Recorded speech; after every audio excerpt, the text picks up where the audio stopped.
இன்றைக்கி நம்ம பார்க்குற பேசேஜ் வந்து ஜான் சாப்டர் 21 verse 1 through 14, 1 14 நம்ம வாசிக்க. இவைகளுக்கு பின்பு இயேசு திபெரியா கடற்கரையிலே மறுபடியும் சீஷருக்கு தம்மை வெளிப்படுத்தினார்.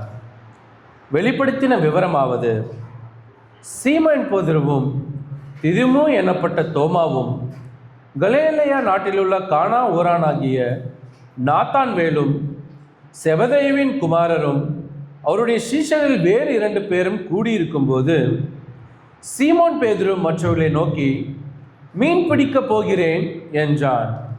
அதற்கு அவர்கள், நாங்களும் உடனே கூட வருகிறோம் என்றார்கள். அவர்கள் புறப்பட்டு போய் உடனே படவேறினார்கள். அந்த ராத்திரியிலே அவர்கள் ஒன்றும் பிடிக்கவில்லை. விடியற்காலமான போது இயேசு கரையிலே நின்றார். அவரை இயேசு என்று சீஷர்கள் அறியாதிருந்தார்கள். இயேசு அவர்களை நோக்கி, பிள்ளைகளே, புசிக்கிறதற்கு ஏதாவது உங்களிடத்தில் உண்டா என்றார். அதற்கு அவர்கள், ஒன்றுமில்லை என்றார்கள். அப்பொழுது அவர், நீங்கள் படவுக்கு வலதுபுறமாக வலையை போடுங்கள், அப்பொழுது உங்களுக்கு அகப்படும் என்றார். அப்படியே அவர்கள் போட்டு திரளான மீன்கள் அகப்பட்டதினால் அதை இழுக்க மாட்டாதிருந்தார்கள். ஆதலால் இயேசுவுக்கு அன்பாயிருந்த சீஷன் பேதுருவை பார்த்து, அவர் கர்த்தர் என்றான்.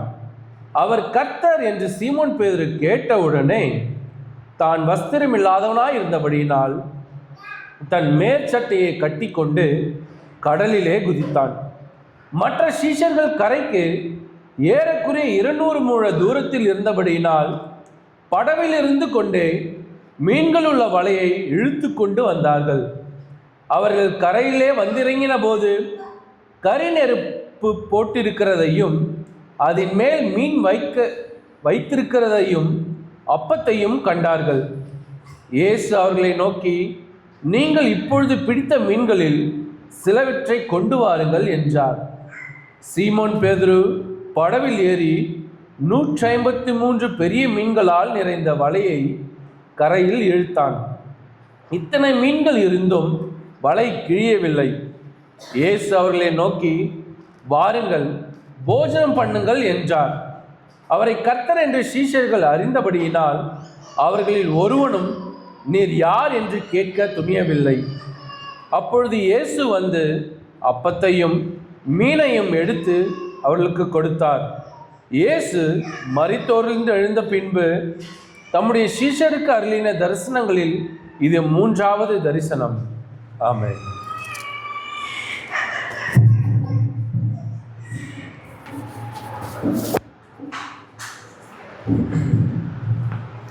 ஸோ நம்ம ஆண்டவருடைய கிருபையில் 21வது அதிகாரம் யோவானில் நம்ம இருக்கிறோம். அண்ட் இன்றைக்கி நம்ம எங்கே இருக்கிறோம் தெரியுங்களா? கலிலேயா கடற்கரையில் நம்ம நின்றுட்டுருக்கோம். இன்றைக்கி நம்ம பார்க்குற பேசேஜ் வந்து அந்த செட்டிங்கில் தான் வந்து இருக்குது. அண்ட் கலிலேயா கடற்கரைக்கு இன்னொரு பேர் என்ன தெரியுமா? திபேரியா கடல், சி ஆஃப் டைபீரியஸ். ஆனால் அதுக்கு இன்னொரு பேர் இருக்குது, கெனசரேத் கடல், லேக் ஆஃப் கெனசரேத்.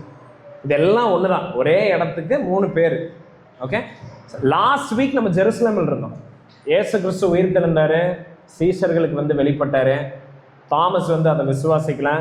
8 நாள் கழித்து மறுபடியும் அவர் தாமஸுக்கு வந்து வெளிப்படுறார். இதெல்லாம் நடக்கிறது ஜெருசலேமில் லாஸ்ட் வீக் நம்ம பார்த்தது. அண்ட் இந்த வாரம் அடுத்த பேசேஜ் 21வது அதிகாரத்தில் நம்ம ஓப்பன் பண்ணுறப்போ சீஷர்களெல்லாம் ஜெருசலேமில் இருந்து எங்கே வந்துட்டாங்க? கலிலேயாவுக்கு வந்துட்டாங்க. ஜெருசலேம் வந்து சவுத் ஆஃப் இஸ்ரேலில் இருக்குது, கீழே இருக்குது. கலிலேயா மேல் இருக்குது. 2த்துக்கு நடுவில் வந்து 120 கிலோமீட்டர் வந்து இடைவேளை. ஓகே, ஸோ லைக் அந்த காலத்தில் அவ்வளோ தூரம் ட்ராவல் பண்ணுறது கொஞ்சம் டைம் ஆகும். அண்ட் ஏன் அங்கே போயிருந்தாங்க? உயிர்த்தெழுந்த கிறிஸ்து சீஷர்கள் ஆக்கிறதுக்கு சொல்லிட்டாரு. பட் இப்போ கலிலேயாவில் என்ன பண்ணிகிட்டு இருக்காங்க? கலிலேயாவில் என்ன பண்ணிகிட்டு இருக்காங்கன்னா, மத்தேயு 28வது அதிகாரம் 16வது வசனத்தில் வாசிக்கிறோம். இயேசு கிறிஸ்து அவருடைய சீஷர்களுக்கு ஒரு இன்ஸ்ட்ரக்ஷனை சொல்லியிருந்தார். நீங்கள் எல்லாம் கலிலேயாவில் நான் சொல்கிற மலையில் போய் நீங்கள் காத்துருங்க அப்படிங்கிறத அவர் சொல்லியிருந்தார். ஸோ இந்த டிசைபிள்ஸ் எல்லாம் ஜெருசலேமிலிருந்து கலிலேயாவுக்கு வந்திருந்த ரீசன் என்னென்னா, because they obey to the instruction of Jesus Christ. இயேசு கிறிஸ்து சொன்னதுனால அவங்க கலிலேயாவுக்கு வந்திருந்தாங்க. அண்ட் இயேசு கிறிஸ்து வந்து இன்னும் பூமியில தான் இருக்கிறார். இந்த டைம்ல இவங்க கலிலேயாவில் இருக்கிறப்போ இன்னும் வந்து இயேசு கிறிஸ்து பூமியில தான் வந்து இருக்கிறார். இயேசு கிறிஸ்து உயிர் தெழுந்ததுக்கு அப்புறம் 40 நாள் அவர் பூமியில தான் வந்து இருந்தாரு. அண்ட் சீஷர்களை அவர் தேற்றிட்டு இருந்தார். சீஷர்களுக்கு ஒரு ஃபைனல் லெசன்ஸை தந்துட்டு இருக்கிறார். அவங்கள மினிஸ்ட்ரிக்கு ஆயத்தப்படுத்திட்டு இருக்கிறார். எல்லாத்தையும் ரிவைஸ் பண்ணிட்டு இருக்கிறார். இந்த எக்ஸாம் வர்றதுக்கு முன்னாடி ஸ்கூல்ஸில் வந்து குழந்தைகள் வந்து ப்ரிப்பேர் பண்ணுவாங்க தெரியுமா? போர்டு எக்ஸாம் வர்றதுக்கு முன்னாடி சில இம்பார்ட்டன்ட் கொஸ்டின்ஸ் எல்லாம் வந்து கேட்பாங்க, ஞாபகப்படுத்துவாங்க. இதை படிங்க, இதை இப்படி எழுதுங்க, இதை இப்படி ஃபேஸ் பண்ணுங்க அப்படின்னு எல்லாம் சொல்லி டீச் பண்ணிட்டு இருப்பாங்களா. அது மாதிரி சீஷர்களை இயேசு கிறிஸ்து இன்னும் விட்டு போகலை. இன்னும் அவர் வந்து பரத்துக்கு எடுத்துக்கொள்ளப்படல. 40 நாள் இடைவேளையில் 40 நாள் டைமில் கிறிஸ்து என்ன பண்ணுறாருன்னா சீஷர்களை பார்த்து என்ன மாதிரி மினிஸ்ட்ரி அவங்களுக்கு முன்னாடி இருக்குதுங்கிறத தொடர்ந்து ஞாபகப்படுத்தி அதுக்கு அவங்களை ஆயத்தப்படுத்திட்டு இருக்கிறார். ஓகே, அப்போஸ்தலர்கள் 1வது அதிகாரம் 3வது வசனம் சொல்லுது, அவர் பாடுபட்ட பின்பு 40 நாள் அளவும் அப்போஸ்தலருக்கு தரிசனமாகி தேவனுடைய ராஜ்யத்தை குறித்தானவைகளை அவர்களுடனே பேசி அநேகம் தெளிவான திருஷ்டாந்தங்களினாலே அவர்களுக்கு தம்மை உயிரோடு இருக்கிறவர்களாக காண்பித்தாராம். ஜீசஸ் என்ன பண்ணிட்டு இருந்தாருன்னா டிசைபிள்ஸை பார்த்து அவங்களுடைய எல்லா டவுட்ஸையும் கிளியர் பண்ணி அவர் உயிருள்ளவராக இருக்கிறாரு, அவர் ஜீவனுள்ளவராக இருக்கிறாரு, உண்மையாலுமே வந்து உயிர் தெளிந்திருக்கிறாருங்கிறத அவங்களுக்கு வந்து எஸ்டாப்ளிஷ் பண்ணிட்டு இருக்கிறார். அவங்களுக்கு அந்த அந்த அந்த அந்த ரெசரக்ஷன்ல இருக்கிற எல்லா டவுட்டையும் எடுத்து போட்டு தேவனுடைய ராஜ்யத்தை குறித்தான சத்தியங்களை போதிச்சுக்கிட்டு இருக்கிறார். அதுதான் வந்து 40 நாள் பண்ணார். ஓகே, இதெல்லாம் எதுக்கு பண்ணார்னா so that they can accomplish the purpose that Jesus set before them. இயேசு கிறிஸ்து அவங்களுக்கு முன்னாடி வச்சிருந்த அந்த நோக்கத்தை அவங்க நிறைவேற்றுறதுக்கு இயேசு கிறிஸ்து அவங்களை ஆயத்தப்படுத்திட்டு இருந்தார். என்ன நோக்கம்? மத்தேயு 28:19 நம்ம வாசிக்கிறோம். சீஷர்களுடைய நோக்கம் என்னவா இருந்துச்சு? தொலைந்து போனவைகளை தேடுறது. இயேசு கிறிஸ்துடைய மினிஸ்ட்ரியை கண்டினியூ பண்றது, அதுதான் அவங்களுடைய purpose. And what is that purpose? To make disciples. சீஷர்களை உருவாக்கணும். இயேசு கிறிஸ்து இப்போ போறாரு. இயேசு கிறிஸ்து சீஷர்களை உருவாக்கிட்டாரு. இயேசு கிறிஸ்து வந்து தொலைந்து போனவைகளை அவர் மீட்டுட்டாரு. ஆனா இன்னும் நிறைய ஆடுகள் இருக்குது, இன்னும் நிறைய பேரை மீட்க வேண்டியது இருக்குது, இன்னும் அநேகருக்கு சுவிசேஷத்தை அறிவிக்க வேண்டியது இருக்குது. ஆனா அந்த ஒர்க்கை யார் இப்ப பண்ண போறா? சீஷர்கள் பண்ண போறாங்க. அதனால அவங்களுக்கு இதை எல்லாத்தையும் டெலகேட் பண்றாரு. அண்ட் அவங்களுக்கு அந்த பொறுப்பை ஒப்படைக்கிறதுக்கு முன்னாடி சில ரொம்ப வைட்டல் லெசன்ஸ் அவங்க கற்றுக்கொள்ள வேண்டியது இருந்துச்சு, ரொம்ப இம்பார்ட்டன்ட் லெசன்ஸ். அண்ட் இந்த பாடங்களை கற்றுக்கொள்ளாமல் அவங்களால சீஷர்களை உருவாக்க முடியாது. இந்த பாடங்களை கற்றுக்கொள்ளாமல் அவங்க உலகம் எங்கும் போய் சகல ஜாதிகளையும் சீஷர்கள் ஆக்க முடியாது, ஞானஸ்நானம் தர முடியாது. ஓகே, ஸோ ஜீசஸ் வந்து அவங்களை அழைக்கிறப்ப அதை தான் சொல்லி அழைக்கிறார். மார்க் பாருங்களேன், 1வது அதிகாரம் 17வது வசனத்தில். லூக் 5 நம்ம பார்க்குறோம், பட் மார்க் 1:17 பாருங்க. இயேசு அவங்களை அழைக்கிறப்ப என்ன சொல்லி அழைச்சிருந்தாரு? இயேசு அவர்களை நோக்கி, என் பின்னே வாருங்கள், உங்களை மனுஷரை பிடிக்கிறவர்களாக்குவேன் என்றார். ஸோ ஜீசஸ் அவங்கள ஆரம்பத்தில் ரெக்ரூட் பண்ணப்பையே அவங்களுடைய கோலை வந்து அவர் தெளிவாக சொல்லிட்டார். என்னது?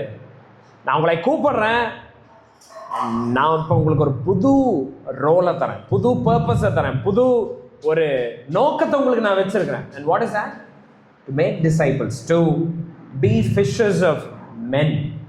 மனிதர்களை பிடிக்கிறவன் நான் உங்களை ஆக்க போறேன்.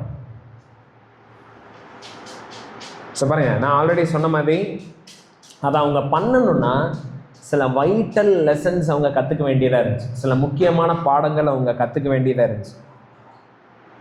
அண்ட் அந்த பாடத்தை கற்றுக்காம அவங்க வந்து மினிஸ்ட்ரியில் எஃபெக்டிவாக அவங்களால செயல்பட முடியாது. அந்த பாடங்களை கற்றுக்கொள்ளாமல் அவங்களால வந்து ஆண்டவருடைய கையில் பயனுள்ள பாத்திரமாக இயங்க முடியாது. ஸோ இப்போ நம்ம படிக்க போகிற காரியங்கள், இந்த பேசேஜ் வந்து அதை தான் ஃபோக்கஸ் பண்ணி இருக்குது. அண்ட் எதுக்காக இது எழுதப்பட்டிருக்குது தெரியுமா? சீஷர்களை அவங்க உருவாக்குறதுக்கு அவங்க எப்படி ஆயத்தப்படணும், அதுக்காக மட்டும் அது வந்து அந்த வேதவசனத்தில் எழுதப்படல, நமக்காக எழுதப்பட்டது. ஸோ தட் லைக் நம்மளுடைய அழைப்பும் அதே தான், சீஷர்களை உருவாக்குறது. அண்ட் நம்மளுமே இந்த வைட்டல் ட்ரூத்தை கற்றுக்கொள்ள வேண்டியது அவசியமாக இருக்குது. இயேசு கிறிஸ்துவோடைய பணியை நம்ம தொடர்ந்து நம்ம செய்யணும்னா we also must learn these vital truths that the disciples learned it that day. And what is that? பாருங்க, இந்த பேசேஜில் வந்து இது ஒரு ப்ராக்டிக்கல் லெசன் நீங்கள் ஜீசஸ் அவங்களுக்கு கத்துறாரு. சில டைம் நம்ம மறக்கவே கூடாது. நமக்கு வந்து என்றைக்குமே வந்து நம்மளுடைய மைண்டில் இருந்து சில காரியங்கள் வந்து நகரவே கூடாதுன்னா அதை எப்படி கற்றுக்கலாம் தெரியுமா? The best way to learn things so that we never forget it is through practical application. ப்ராக்டிக்கலாக நம்ம ஒரு விஷயத்தை பண்ணால் அதுதான் நம்மளுடைய மைண்டில் ரொம்ப ஆழமாக நிற்கும். ஒரு டாக்டர் வந்து இது ஹார்ட்டு, இது பிரெயின், இது ஸ்பைனல் கார்டு அப்படின்னெல்லாம் சும்மா டெக்ஸ்ட் புக்கில் படிக்கிறதுக்கும் உண்மையாலுமே ஹாஸ்பிட்டலில் போய் அதை ஆப்ரேட் பண்ணி அதனுடைய ஃபங்க்ஷன்ஸ் எல்லாம் பார்த்து படிக்கிறதுக்கும் பெரிய வித்தியாசம் இருக்குது. ஒரு டிரைவர் ஒரு வண்டி ஓட்ட கற்றுக்கிறவங்க வந்து ABC, A for accelerator, B for brake, C for கிளச்னு டெக்ஸ்ட் புக்கில் படிக்கிறதுக்கும் உண்மையாலுமே வண்டியில் உட்காந்து அதையெல்லாம் ஆப்ரேட் பண்ணி கற்றுக்கிறதுக்கு ஒரு பெரிய வித்தியாசம் இருக்குது. அது மாதிரி இந்த சீஷர்கள் இந்த முக்கியமான சத்தியங்களை அறிஞ்சு கொள்ள வேண்டியது இருந்துச்சு. அண்ட் இதை இவங்க அறிஞ்சு கொள்றதுக்கு த best way was to explain them practical. அதனால ஜீசஸ் ஒரு செட்டிங்கில் இவங்களை வந்து மீட் பண்ணுறாரு. என்ன மாதிரி ஒரு செட்டிங்கில் வந்து இந்த என்டையர் இந்த இந்த இந்த டீச்சிங்ஸ், இந்த ட்ரூத்ஸ் வந்து சொல்லித்தரப்படுதுன்னா யோவான் 21 அதிகாரம் 1-14 நம்ம வாசிச்ச அந்த செட்டிங் தான். ஸோ என்ன செட்டிங்? சீஷர்களெல்லாம் இப்போ எங்கே இருக்கிறாங்க? கலிலேயாவில் இருக்கிறாங்க. அண்ட் இன்னும் ஸ்பெசிஃபிக்காக கலிலேயா கடற்கரையில் இருக்கிறாங்க. ஓகே. அண்ட் அங்கே யாரெல்லாம் இருக்கிறா? மெஜாரிட்டி ஆஃப் த டிசைபிள்ஸ் அங்கே இருக்கிறாங்க. யார் யார்? சீமோன் பேதுரு அங்கே இருக்கிறாரு, தாமஸ் அங்கே இருக்கிறாரு, நத்தானியல் இருக்கிறாரு, சன்ஸ் ஆஃப் ஜெபதி, ஜெபதியின் குமாரர்கள் யார் யார்? யோவான், ஜேம்ஸ் அண்ட் ஜான், அவங்க அங்கே இருக்கிறாங்க. அதுக்கப்புறம் இன்னும் 2 பேர் இருக்கிறாங்க, அவங்க பேர் வந்து இங்கே எழுதப்படல. ஓகே. ஸோ 7 பேர் இங்கே இருக்கிறாங்க. அண்ட் இவங்கெல்லாம் ஜீசஸ்க்கு வந்து வெயிட் பண்ணிட்டு இருக்கிறாங்க. அண்ட் இப்போ என்ன ஆகுதுன்னு பாருங்க. சைமன் பீட்டர், சீமோன் பேதுரு என்ன சொல்கிறாரு? 3வது வசனத்தில் அவர் என்ன சொல்கிறாருன்னா, ஐ எம் கோயிங் ஃபிஷிங் அப்படிங்கிறார். நான் மீன் பிடிக்க போகிறேன் அப்படிங்கிறார். சைமன் பீட்டர் வந்து is a man of action. அவர் எப்போவுமே ஒரு லீடர்ஷிப் ரோலில் தான் அவர் இருப்பார். எப்போவுமே நீங்கள் எப்போ சைமன் பீட்டரை நீங்கள் பைபிளில் படிச்சிங்கனாலும் அப்பாசல்ஸோடைய லிஸ்ட்டில், டிசைபிள்ஸோடைய லிஸ்ட்டில் ஃபஸ்ட்டு அவர் பேர் தான் இருக்கும். பீட்டருடைய பேர் தான் வந்து இருக்கும். And that shows is leadership. So apostles Peter being a man of action, அவர் வந்து ஒரு தலைமைத்துவத்தில் இருக்கிறதுனால அவருக்கு நேச்சுரலாகவே அந்த ஒரு நபர், அவர் ஹீ டேக்ஸ் இனிஷியேட்டிவ். அவர் என்றைக்குமே வந்து இந்த ஸ்பியர் ஹெட் பண்ணி போகிற ஒரு ஆள். ஸோ அப்படி இருக்கிற ஆள்னால அவர் என்ன நினைக்கிறாருன்னா, கலிலேயா அவருடைய சொந்த ஊர், அங்கே தான் அவர் மீன் பிடிச்சிட்டு இருந்தார். அங்கேருந்து தான் அவர் கிறிஸ்துவ தொடர வந்து அவர் போனார். அங்கே அவருக்கு ஆல்ரெடி ஒரு பிஸ்னஸ் இருந்துச்சு, அதை எல்லாத்தையும் விட்டுட்டு தான் அவர் போனார். ஒரு எக்ஸ்பீரியன்ஸ்டு ஃபிஷர்மேன் அவர். அண்ட் கலிலேயா கடற்கரையில், ஐ மீன் அந்த கடல் இருக்குது பார்த்தீங்களா, அது அவருக்கு ரொம்ப பரிச்சயமான ஒரு ஏரியா வேறு. ரொம்ப வருஷம் அவர் அங்கே மீன் பிடிச்சிருக்காரு. ஸோ ஜீசஸ் வர்றதுக்கு இன்னும் கொஞ்சம் டைம் ஆகிறதுனால சைமன் பீட்டர் எதுக்குடா சும்மா இருக்கிறது? அண்ட் இவங்க 7 பேர்த்துக்கு, இந்த 6 பேர்த்தையும் பார்த்து அவர் சொல்கிறாரு, ஐ எம் கோயிங் ஃபிஷிங் அப்படிங்கிறார். நான் போய் மீன் பிடிக்கலான்னு இருக்கிறேன் அப்படின்னு வந்து அவர் சொல்கிறார். அண்ட் ஏன் வந்து இவர் மீன் பிடிக்க தோணுச்சு சைமன் பீட்டருக்கு நமக்கு தெரியல. மேபி இவங்க இயேசு கிறிஸ்துவோடையே இருந்து அந்த ஊழியங்களில் இருக்கிறப்போ Christ took care of all their needs. இயேசு கிறிஸ்து இவங்களோட எல்லா தேவைகளையும் வந்து அவர் சந்திச்சுக்கிட்டாரு. அப்போ பெருசாக வந்து வேற ஒரு இன்கம் சோர்ஸுக்கு வந்து அவங்க யோசிக்கல அதை பற்றி. பட் இப்போ ஜீசஸ் இல்லை ஃபிசிக்கலாக அவங்களோட. அண்ட் மினிஸ்ட்ரி வந்து இப்போதைக்கு வந்து ஒரு ஒரு ஒரு பாஸில் வந்து இருக்குது. அண்ட் சைமன் பீட்டருக்கு வேறு என்ன பண்ணுறதுன்னு தெரியல. காசுக்கு செலவை மீட் பண்ணுறதுக்கு என்ன பண்ணுறதுன்னு தெரியல.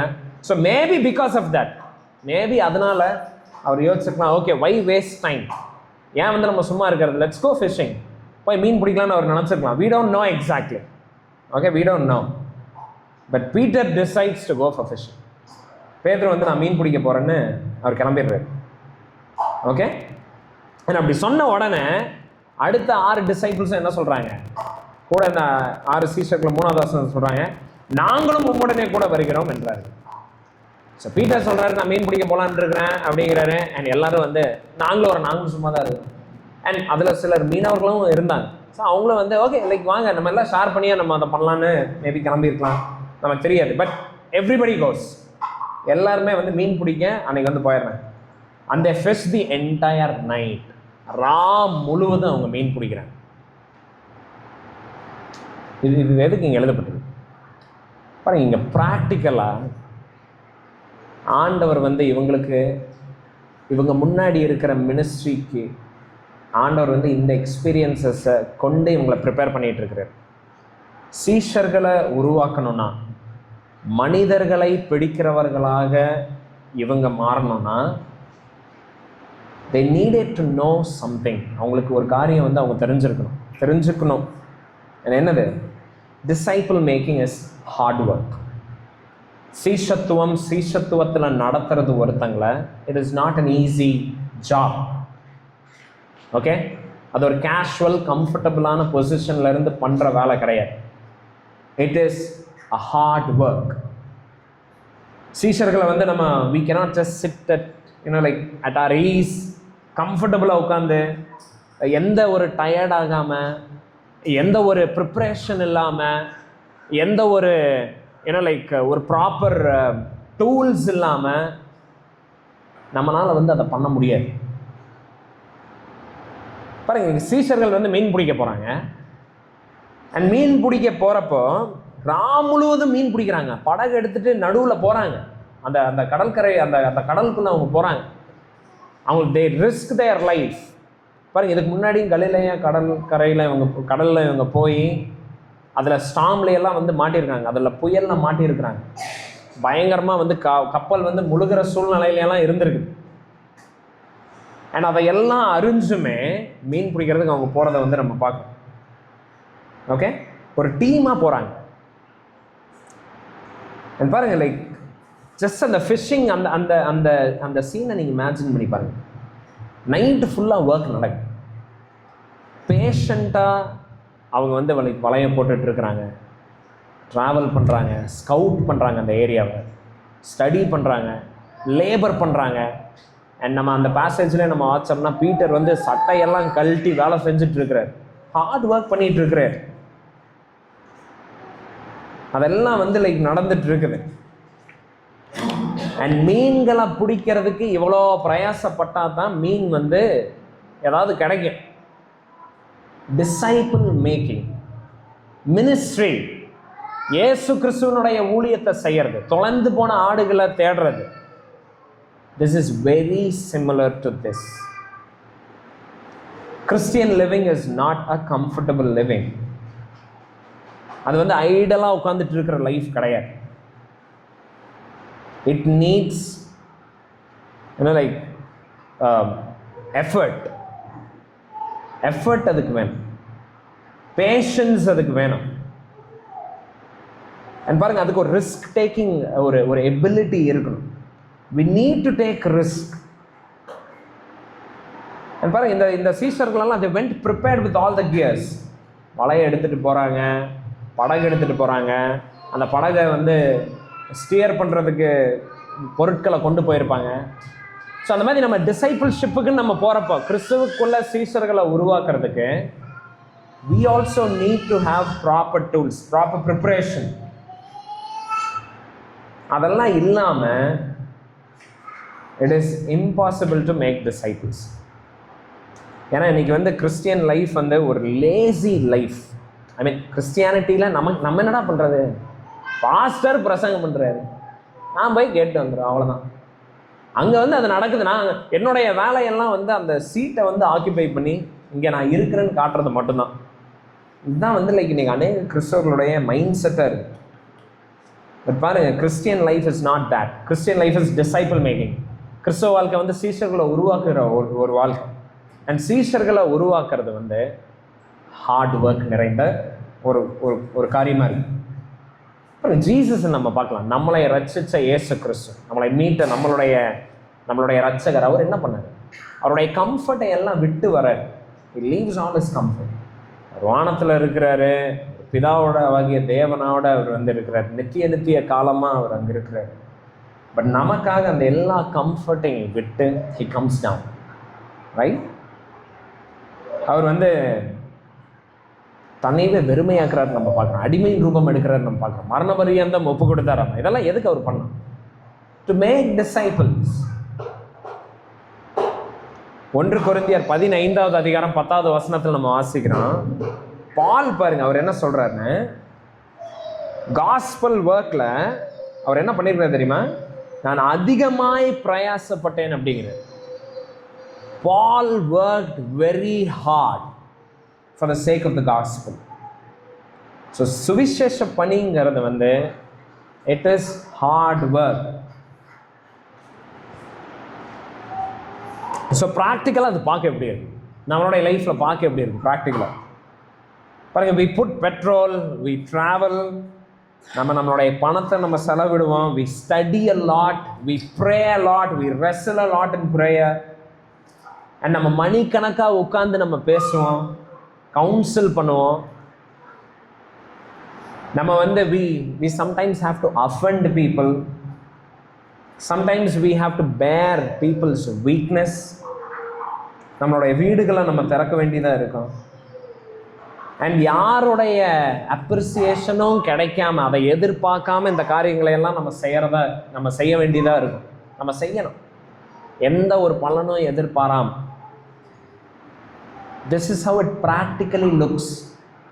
ஸோ டிசைபிள் மேக்கிங் ஹார்ட் ஒர்க்குன்னு சொல்கிறப்போ, எப்படி ஹார்ட் ஒர்க், நம்ம எப்படி ஹார்ட் ஒர்க் பண்ண முடியும்? எப்படி ஹார்ட் ஒர்க் பண்ண முடியும்னா இப்படி தான், நம்மளுடைய கம்ஃபர்ட் ஜோன்லேருந்து நம்ம வெளியே வரும். We go, we labour. பாருங்க, அநேக நேரத்தில் சீஷர்களை உருவாக்குறப்போ பல மணி நேரம் நம்ம பேசியிருக்கோம், பல மணி நேரம் அவங்களோட நம்ம டைம் ஸ்பெண்ட் பண்ணியிருக்கோம், பல மணி நேரம் நம்மளுடைய வேலையெல்லாம் ஒதுக்கிட்டு நம்ம அவங்களோட வந்து அவங்களுடைய கஷ்டத்தில், அவங்களுடைய துக்கத்தில் நம்ம வந்து பார்ட்டிசிபேட் பண்ணியிருப்போம், நம்ம எல்லாம் பண்ணியிருப்போம். அவங்க வளர்றதுக்காக நம்ம ஜபத்தில் பாடுபட்டிருப்போம், நம்ம பிரயாசப்பட்டிருப்போம். அவங்களுடைய சந்தேகத்தை நீக்கிறதுக்காக நம்ம வேத வசனத்தை உட்கார்ந்து மணிக்கணக்காக படிச்சிருப்போம். இதெல்லாம் வந்து நடக்கும். அண்ட் அவங்களுடைய தேவைகளை சந்திக்கிறதுக்கு நம்மளுடைய பணத்தை நம்ம செலவு பண்ணியிருக்கோம். அண்ட் சீஷர்கள் இதை முதல்ல கற்றுக்க வேண்டியதாக இருந்துச்சு. ஸோ மனிதர்களை பிடிப்பவர்களா இவங்க ஆக போகிறாங்க. இப்போ மீன் பிடிக்கிறவங்களா இருந்ததிலிருந்து தேவன் இவங்களை மனிதர்களை பிடிக்கிறவர்களாக மாற்ற போகிறாரு. அது இவங்க கற்றுக்க வேண்டியது இந்த ஒரு காரியமாக இருந்துச்சு. தட் இஸ், தம்பி, மீன் பிடிக்கிறது வந்து கஷ்டம், மனிதர்களை பிடிக்கிறது ஈஸின்னு நினச்சிக்காதீங்க. மனிதர்களை பிடிக்கிறது also is involves as much hard work as fishing, like fishes. மீன் பிடிக்கிறதுல இருக்கிற எஃபர்ட் வந்து இதுலேயும் நீங்கள் போகணும். ஸோ இதுதான் வந்து முதல் லெசன் சீஷர்களுக்கு வந்து ஜீசஸ் வந்து கற்றுத்தர்றது, ஆண்டவர் வந்து கற்றுத்தர்றது. ஓகே, ஸோ பாருங்கள், இந்த இடத்துல நம்ம என்ன சொல்லலாம்னா, இதென்னங்க நீங்கள் சொல்கிறீங்க, like disciple making, Christian life, hard ஒர்க்குன்னெல்லாம் நீங்கள் சொல்கிறீங்க. But aren't Christians, aren't we saved by grace alone? நம்ம கிருபையினால் மட்டும்தானே நமக்கு ரட்சிப்பு. நீங்கள் என்ன நம்ம ஹார்ட் ஒர்க் பண்ணணும், நம்ம பிரயாசம் பண்ணணும்லாம் சொல்கிறீங்க அப்படின்னு வந்து ஒருவேளை உங்கள் மைண்டில் வந்து அந்த கொஸ்டின் வருதுன்னா பாருங்கள், நோ டவுட், உண்மையாலுமே ரட்சிப்பு நம்மளுடைய கையில் கிடையாது. அது இலவசமாக அருளப்படுது, அதில் எந்த சந்தேகமே கிடையாது. ஆனால் ஸோ ரட்சிப்புக்கு நம்ம எதுவும் நம்ம கான்ட்ரிபியூட் பண்ணுறதில்ல, நம்ம ரட்சிக்கப்படுறதுக்கு நம்ம எதையும் நம்ம பண்ணுறதில்ல. ஓகே, இயேசு கிறிஸ்து என்ன பண்ணாரோ அதனால மட்டும்தான் நமக்கு ரட்சிப்பு கிடைக்கும். அவருடைய ஜீவன், அவருடைய மரணத்தில் தான் நமக்கு ரட்சிப்பு. அதை நம்ம விசுவாசிக்கிறப்ப நமக்கு ரட்சிப்பு இலவசமாக அருளப்படுது, அதில் எந்த சந்தேகமுமே கிடையாது. ஆனால் எப்படி தெரிஞ்சுக்கிறது தேவனுடைய கிருபையை நம்ம பெற்றிருக்கிறோங்கிறது எப்படி தெரியும்? How do we know? நான் கிருபையினால நான் ரட்சிக்கப்பட்டிருக்கிறேன், இலவசமாக எனக்கு ரட்சிப்பு கிடைச்சிருக்குது அப்படின்னு நான் சொல்கிறேன்னா எவிடன்ஸ் என்ன? எப்படி வந்து தெரியும் உங்களுக்குள்ள அந்த கிருபை இருக்குது அப்படின்னு?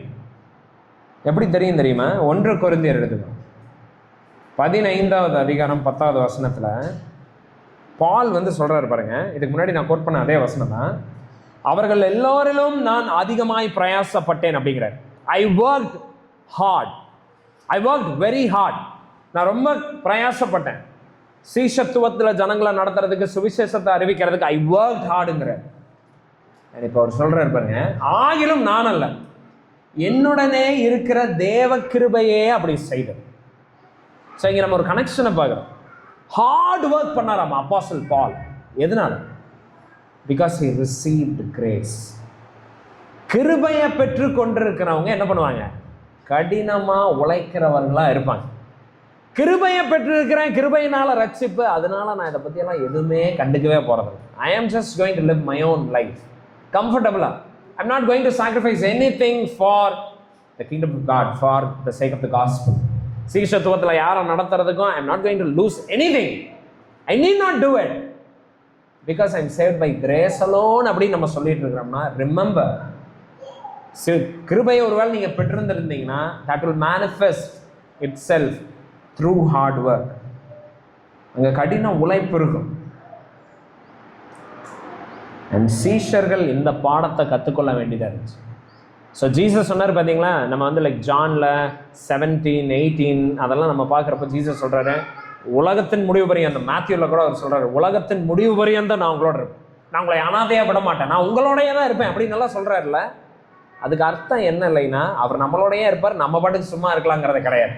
அவர் நம்மளோட இருக்கிறதுனால நம்மளால கடினமான உழைப்பை, நம்மளால வந்து பயங்கரமான உழைப்பை போட முடியுங்கிறதுக்கு தான் ஜீசஸ் வந்து அவர் சொல்கிறார். So first thing, disciple making is hard work. Ministry is a hard work. உங்களுக்கு ஒரு வேளை மினிஸ்ட்ரி பார்க்குறப்ப, சில டைம் நீங்கள் ப்ரீச்சிங் கேட்குறப்ப, சில டைம் நீங்கள் ஊழியங்களை பார்க்குறப்ப ரொம்ப ஸ்மூத்தாக, ரொம்ப எஃபெக்டிவாக நடக்கிற மாதிரி உங்களுக்கு ஒரு வேளை இருக்குதுன்னு வைங்களேன். do not think that it is easy. அது ஈஸியாக இருக்குது அதனால் அவங்க பண்ணுறாங்கன்னு நினச்சிக்காதீங்க. But because lot of hard work has gone into it. பயங்கரமான கடின உழைப்பு அது பின்னாடி போயிருக்கு. That is why it seems easy, but it's not easy. So first point, ministry, disciple making, Christian life, living out the Christian purpose involves extreme hard work. Second point, ரெண்டாவது point பாருங்க. ரெண்டாவது point என்ன தெரியுமா? டிசைபிள்ஸோடைய second lesson என்னன்னா, they needed to learn humility. தாழ்மையாக இருக்கணுங்கிறத அவங்க கற்றுக்க வேண்டியதாக இருந்துச்சு. எப்படி நான் சொல்கிறேன்னு பாருங்க. ஜீசஸ் பாருங்க, சாரி, டிசைபிள்ஸ் வந்து அந்த ராத்திரி முழுசும் மீன் பிடிக்கிறாங்க, ராத்திரி முழுசும் வளையப்படுறாங்க, எஃபர்ட்டை போடுறாங்க, ரொம்ப கஷ்டப்படுறாங்க, டீம் ஒர்க் எல்லாமே இருக்குது, பேஷண்ட்டாக இருக்கிறாங்க, ஹார்ட் ஒர்க் எல்லாமே பண்ணியும் 3வது வசனத்தில் போட்டிருக்குது, அந்த ராத்திரியில் அவர்கள் என்ன பண்ணலையாமா, ஒன்றும் பிடிக்கவில்லைன்னு போட்டு. they caught nothing. ஒரு மீன் கூட பிடிக்கல. இவ்வளோ பெரிய டீம் இருக்குது, இவ்வளோ பெரிய போட் இருக்குது, அந்த நல்லா தெரியும், எக்ஸ்பீரியன்ஸ் இருக்குது, அந்த லேக் ஆஃப் கலிலியா நல்லா ஸ்டடி பண்ணி எங்கே ஆழமாக இருக்கும், எங்கே மீன் பதுங்கி இருக்கும் எல்லாமே தெரியும் பேதுருக்கு, எல்லாமே அந்த டீமுக்கு தெரியும். But still they caught nothing, they could catch nothing. So மினிஸ்ட்ரியில் ஹார்ட் ஒர்க் இம்பார்ட்டன்ட். ஆனால் நம்மளுடைய நம்பிக்கையை ஹார்ட் ஒர்க்கில் வைக்கிறேன்னு வைங்களேன், அது தப்பு. நான் நிறைய உழைச்சிருக்கிறேன், நான் என்னுடைய உழைப்பை நிறைய போட்டிருக்கிறேன், நான் கரெக்டாக ஸ்ட்ராட்டஜைஸ் பண்ணியிருக்கிறேன், நான் வந்து லைக் இப்படியெல்லாம் பேசினா இப்படியெல்லாம் நடந்துடும். Nothing is going to happen. மனித முயற்சியினால ஒன்றுமே ஆகாது. Nothing will happen. ஸோ சீஷர்கள் அன்னைக்கு அவங்க கற்றுக்க வேண்டியது நீங்கள் உழைக்கணுங்கிறது, நம்மளும் அதை தான் கற்றுக்கணும். நம்ம கிறிஸ்தவ பாதையில் வாழ்க்கையில் we should work hard, ஆனால் we should never put our hope in our hard work. நான் ப்ரிப்பேர் பண்ணியிருக்கிறேன், நான் படிச்சிருக்கிறேன், நான் ஜெபம் பண்ணியிருக்கிறேன், நான் இதையெல்லாம் பண்ணியிருக்கிறேன், அதனால இந்த மாதிரி ஆத்தும ஆதாயம் நடக்கும், அதனால ஜனங்க மனம் திரும்புவாங்க, அதனால கிறிஸ்துவை ஏற்றுக்குவாங்கன்னு நம்ம நினச்சோம்னா you are wrong. ஓகே, பாருங்க, சில டைம் வந்து நான் சில பேர் பண்ணுறதெல்லாம் நான் பார்த்துருக்குறேன். சர்ச்சுக்கு வரவங்களுக்கு நிறைய காசு தருவாங்க சில பாஸ்டர்ஸ். நிறைய காசு தருவாங்க. காசு கேட்குறப்பெல்லாம் காசு தருவாங்க. என்ன நினச்சிக்கிறாங்கன்னா, அப்படி காசு தந்தா இவங்க சர்ச்சிலேயே வந்து வசனத்தை கேட்டு சத்தியத்தில் வந்து வளருவாங்க அப்படின்னு அவங்க நினச்சிக்கிறாங்க. இப்போ நம்ம தர்ற காசில் வந்து ஒன்றுமே நடக்க போகிறது கிடையாது. சர்ச்சை வந்து ரொம்ப மாடர்னைஸ் பண்ணி அதோட எக்யூப்மெண்ட்டு நல்லா ஒரு வேர்ல்ட் கிளாஸ் ஸ்டாண்டர்டை நம்ம எடுத்துகிட்டு வந்தோம்னா நிறையா பேர் வருவாங்க. நிறையா பேர் வந்து லைக் சர்ச்சில் வந்து ரூட் ஆகி பிளான்ட் ஆகி அவங்க கணிதர மரமாக மாறுவாங்க அப்படின்னு நினைக்கிறேன். அதுலேயும் கிடையாது. நல்ல ஸ்பீக்கர்ஸை கூப்பிடுறது, ரொம்ப அப்படியே அப்படியே கேப்டிவேட்டிங்கான ஸ்டோரிஸை, பயங்கரமான பேச்சு திறமை இருக்கிற நபர்களை வந்து கூப்பிடுறது சபைக்கு. நிறைய ஜோக்ஸ் சொல்லுவாங்க, நிறைய காமெடி சொல்லுவாங்க, நிறைய இமோஷனல் அந்த ரைடு எல்லாம் நம்ம கூட்டிகிட்டு போவாங்க அவங்களுடைய பேச்சில். இதில் எல்லாம் மனசு மாறாது, இதில் எல்லாம் வந்து இருதயம் மாற போகிறது கிடையாது. ஓகே, அதனால தான் பாருங்கள் கிறிஸ்டியன்ஸ் வந்து பாருங்கள் பயங்கரமான ஒரு என்னை கேட்டால் ஒரு தப்பான டைரக்ஷனில் போனதுக்கு ரீசன் என்னென்னா, கிறிஸ்டியன்ஸ் என்ன நினைக்க ஆரம்பிச்சிட்டாங்கன்னா, சுவிசேஷத்தை பிரசங்கிக்கிறத விட நம்ம நல்ல படிப்பை தரலாம், நல்ல ஸ்கூல் கட்டலாம், நல்ல ஹெல்த் கேர் தரலாம், ஆட்டோமேட்டிக்காக ஜனங்க கிறிஸ்துவ தெரிஞ்சுக்குவாங்கன்னு சர்ச்சஸ் வந்து சுவிசேஷத்தைவே பிரசங்கிக்கிறத நிப்பாட்டிட்டு they started focusing on all these social welfare programs. நான் ரீசெண்டாக ஒரு நியூஸ் பார்த்தேன். அந்த நியூஸில் என்னென்னா, இந்த ஒரு கோயிலுக்கு எல்லாரும் போய்கிட்டு இருக்கிறாங்க, நடந்தே போய்கிட்டு இருக்கிறாங்களே. இப்போ ஏதோ ஒரு பழனியோ ஏதோ சென்னைக்கிட்ட ஏதோ ஒன்று இருக்குது, அந்த இடத்துல போகிறதுக்கு திண்டிவனமாக ஏதோ ஒன்று எல்லோரும் இப்போ வந்து பாத யாத்திரை போயிட்டு இருக்கிறாங்க கோயிலுக்கு. அதனால் ஒரு கேத்தலிக் சர்ச்னு நினைக்கிறேன், அவங்க என்ன பண்ணியிருக்கிறாங்கன்னா, they have opened their church premises. எல்லாம் பார்த்தா சர்ச்சுக்குள்ளே வந்து அவங்கெல்லாம் வந்து படுத்திருக்கிறாங்க. இப்போ பாருங்கள், ஒரு ஷெல்டர் தர்றது தப்பு கிடையாது. ஆனால் இது பண்ணுறதுனால கிறிஸ்டியன்ஸை நல்லவங்கன்னு நினைப்பாங்க, இது பண்ணுறதுனால கிறிஸ்துவுக்கு அவங்க அட்ராக்ட் ஆவாங்க. அஃப்கோர்ஸ் கேத்தலிக்ஸ்கிட்டே கிரைஸ்ட் இல்லை, அது வேறு கதை. But I don't want to go into it. But நான் என்ன சொல்ல வரேன்னா, see, doing charity, showing lot of kindness, helping others, being good to others, well mannered, ரொம்ப ரொம்ப நல்லா தேங்க்யூ சொல்கிறது, சாரி சொல்கிறது, இதுல எல்லாம் ஜனங்க கிறிஸ்துவ வர மாட்டாங்க. ஒரு பாசங்கிட்ட சொல்லிட்டு இருந்தார், கிறிஸ்துவ அறிவிக்கணும், தேவைப்பட்டா வார்த்தையை பயன்படுத்தணும் அப்படின்னாரு. என்னங்க இது காமெடியா இருக்குது, பேசுறதுக்கு வேணா இதெல்லாம் நல்லா இருக்கு இந்த லைன்ஸ் எல்லாம். கிறிஸ்துவ அறிவிக்கணுமாமா, தேவைப்பட்ட வார்த்தையை வந்து அதில் பயன்படுத்தணுமாம். எப்படி இது? ஸோ அவர் என்ன சொல்ல வர்றாருன்னா, வாழ்க்கையில் வாழ்ந்து காட்டணுமாம். ஜீசஸ் கிரைஸ்ட் மாதிரி யாருனால வாழ முடியும்? பர்ஃபெக்டாக வாழ்ந்தவர் என்ன பண்ணாங்க? சிலுவையில் தான் வச்சு அரைஞ்சாங்க. ஏசு கிறிஸ்து மாதிரியே வாழ்ந்தீங்கன்னு வைங்களேன், அப்போ அது எப்படி ப்ரூவ் ஆகும்னா, கண்டிப்பாக உங்களை சிலுவையில் வந்து தரன்னு கூட்டிகிட்டு போய் அடிக்கிறேன்.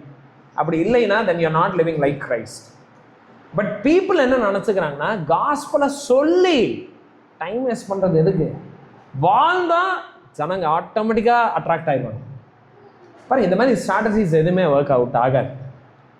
Okay, none of this will work. So அதுதான் நம்ம பார்க்குற ரெண்டாவது காரியம். அப்போ என்னுடைய பிரயாசம், ஹார்ட் ஒர்க் பண்ணுங்கிறீங்க, ஆனால் அதில் வந்து அவுட்புட் இல்லைங்கிறீங்களே, அப்போ எதில் இருக்குது? அப்போ எப்படி வந்து வருவாங்க ஜனங்க? பாருங்கள், 1 கொரிந்தியர் 3வது அதிகாரம் 7வது வசனம் பாருங்க. அப்படி இருக்க நடுகிறவனாலும் ஒன்றுமில்லை, நீர் பாய்ச்சுகிறவனாலும் ஒன்றுமில்லை, விளைய செய்கிற தேவனாலே எல்லாம் ஆகும். Discipleshipல yes we have to work hard, yes we have to be more hospitable, we have to be generous, we have to take risk, we have to be patient, we have to spend a lot of time. எல்லாமே இருக்குது, correct. ஆனால் நம்ம அதெல்லாம் பண்ணுறதுனால ரட்சிப்பு உண்டாகிறது இல்லை, அதெல்லாம் பண்ணுறதுனால ஜனங்க கிறிஸ்துவ அறிஞ்சு கொள்றது கிடையாது. யாராவது கிறிஸ்துவ அறிஞ்சுக்கிறாங்க, யாருக்குள்ளையாவது மனமாற்றம் ஏற்படுதுன்னா அது யாருனால? தேவன் அவங்கள விளைய செய்யறதுனால, தேவன் அவங்களுடைய இருதயத்தை தொடுறதுனால, தேவன் அவங்கள அழைக்கிறதுனால, அப்பதான் அது வந்து நடக்குது. ஸோ அதனால யாராவது வந்து மனம் திரும்புறாங்கன்னு வைங்களேன், நான் காப்பாற்றின ஆத்மா அதை, நான் ரட்சிச்ச ஆத்மான்னு நம்ம ஓனர்ஷிப் கிளைம் பண்ணிட்டு இருக்கக்கூடாது. ஏசு கிறிஸ்து வந்து கடைசி நாளில் கேட்பாராமா, எத்தனை ஆத்மாக்களை நீ எனக்காக கூட்டிகிட்டு வந்த? ஒன்றும் கேட்க மாட்டார். ஏன்னா ஒரு ஆத்மாவை கூட யாருனாலையும் கூட்டிகிட்டு வர முடியாது. ஏன் நம்மளால எப்படி வந்து ஆத்மாவை கூட்டிட்டு போக முடியும்? நம்மகிட்ட ஏதாவது பவர் இருக்கா? ஒரு பவர் இல்லை. ஆத்மாவை கூப்பிடுறதெல்லாம் அவரு. நாளைக்கு வந்து எல்லா மகிமையும் அவருக்கு போகும். நான் கூட்டிட்டு வந்தா பெருமை யாருக்கு வரா? எனக்கு வரும், எனக்கு புகழ்ச்சி வரும். பாருங்க, ரோமர் 9வது அதிகாரம் 16வது வசனம் பாருங்க. ஆகையால் விரும்புகிறவனாலும் அல்ல, ஓடுகிறவனாலும் அல்ல, இறங்குகிற தேவனாலேயாம். புரியுதா? ரட்சிப்புக்காக நம்ம பாடு பண்ணுமா? சீஷத்துவத்துக்கு நம்ம பாடு பண்ணுமா? Very true. we have to work hard, but we shouldn't take credit. ஏன்னா நம்ம we don't do anything, we don't contribute anything for salvation. புரியுதா? நான் சூப்பரா பேசுறேன் அதனால ரட்சிக்கப்பட்டாங்கன்னு சொல்ல முடியுமா? ஒரு நயா பைசா உதவாது நம்ம பேசுற பேச்சலாம். ஆண்டவர் தலையிடாம, அவர் இன்டர்வீன் பண்ணாம, அவர் அழைக்காம nothing will happen. It happens purely by the grace of God. எபேசியர் 2வது அதிகாரம் 8-9 வாசிங்களேன். நான் வாசிக்கிறேன், கேளுங்க. Ephesians chapter 2 verse 8 and 9. கிருபையினாலே விசுவாசத்தை கொண்டு ரட்சிக்கப்பட்டீர்கள். எதனால? கிருபையினால. யாருடைய கிருபையினால? பாஸ்டருடைய கிருபையினால நீங்க ரட்சிக்கப்பட்டீங்கன்னு இருக்கா? கிடையாது. ஆண்டவருடைய கிருபையினாலே விசுவாசத்தை கொண்டு நம்ம ரட்சிக்கப்படுறோம். இது உங்களால் உண்டானதல்ல, எந்த மனுஷனாலும் இது உண்டானதல்ல. இது யாருடைய ஈவாமா? தேவனுடைய ஈவு. All glory and praise be to God. மனம் திரும்புறாங்களா? ஜனங்க ரட்சிக்கப்படுறாங்களா? praise be to God. ஒருவரும் பெருமை பாராட்டாதபடிக்கு இது கிரியையினால் உண்டானதல்ல. ஒருத்த மேன்மை பாராட்ட முடியும். நான் ஹார்ட் ஒர்க் பண்ணேன், நான் நிறைய டைம் ஸ்பெண்ட் பண்ணேன், நான் ரொம்ப பேஷண்டா இருந்தேன், இதனால ரட்சிப்பு உண்டாகிறது கிடையாது. உங்க ஸ்ட்ராட்டஜிஸ், உங்களுடைய விஸ்டம், உங்களுடைய power, salvation is not the result of all this. Yes, hard work is required. நம்ம இதெல்லாம் பண்ணணும். பட் நம்மளை நம்பி அதெல்லாம் பண்ணக்கூடாது. நம்ம இதெல்லாம் பண்ணிட்டு இருக்கிறோம், இதில் நம்ம நம்பிக்கை கிடையாது. நம்பிக்கை அதில் நான் lord we look to you. ஆண்டவரே, நாங்கள் உங்களை பார்க்கணும், நீங்க இறக்கம் பாருங்க. நீங்க பாராட்டலைனா we can't do anything. We are powerless. We are nothing. So பாருங்க, ரெண்டாவது லெசன் என்ன? முதல் லெசன் வந்து என்ன? that ministry is hard work. ரெண்டாவது லெசன் என்ன? in order to do ministry you need to be humble. தாழ்மையுள்ளவர்களாக இருக்கணும், கப்பு சுப்புன்னு இருக்கணும், சத்தம் வரக்கூடாது. இதுதான் வந்து டிசைபிள்ஸ் வந்து தெரிஞ்சு உலகம் எங்கும் போய் இந்தியா தேசத்தை ஆண்டவரை நான் கொண்டு வந்து உங்களுக்காக நிறுத்தி இருக்கிறேன் அப்படின்னு வந்து தோமா போய் கடைசி நாளில் எங்கேயும் சொல்ல போகிறது கிடையாது. அவர் அங்கே நின்று என்ன சொல்லுவார்னா, ஆண்டவரே glory be to you, praise be to you, நீங்கள் துதிக்கப்பட்ட ஆண்டவரே, இருளில் இருந்த இவங்களுக்கு நீங்கள் ரட்சிப்பு தந்தீங்களே அப்படின்னு தாமஸ் வந்து யாரை புகழுவார்? கிறிஸ்துவ ஆண்டவரை தான் அங்கே புகழ்ந்துட்டு இருப்பார். ஸோ ஹியூமிலிட்டி முதல்ல அவசியம். ஹியூமிலிட்டி இல்லாமல் we cannot do ministry, we cannot make disciples. சீஷர்கள் உருவாகவே மாட்டாங்க, நெவர். மூணாவது பாயிண்ட் பாருங்க. மூணாவது பாயிண்ட் என்ன தெரியுமா? இந்த சீஷத்துவத்தில் படுகிற பாடுகள் இருக்குது பார்த்தீங்களா, அந்த effort that goes into it, the hard work that goes into it, none of this is left unnoticed. இயேசு கிறிஸ்து இந்த பாடுகளை, இந்த முயற்சிகளை, இந்த நீங்கள் படுற பிரயாசங்களை அவர் என்ன பண்ணுறதில்ல, அவர் பார்க்காம இருக்கிறதே கிடையாது. அவர் பார்க்குறவராக இருக்குது. எனக்கு வந்து லைக் இந்த ஆதியாகமம் 16வது அதிகாரத்தில் 13வது வசனத்தில் ஆகார் சொன்ன அந்த ஸ்டேட்மெண்ட் வந்து எனக்கு ரொம்ப ரொம்ப பிடிச்ச ஒரு வார்த்தை. என்னை காண்கிற தேவன் நீங்கள் அப்படின்னு வந்து அவங்க சொல்கிறாங்க. God watches. Jesus is closely watching what is happening.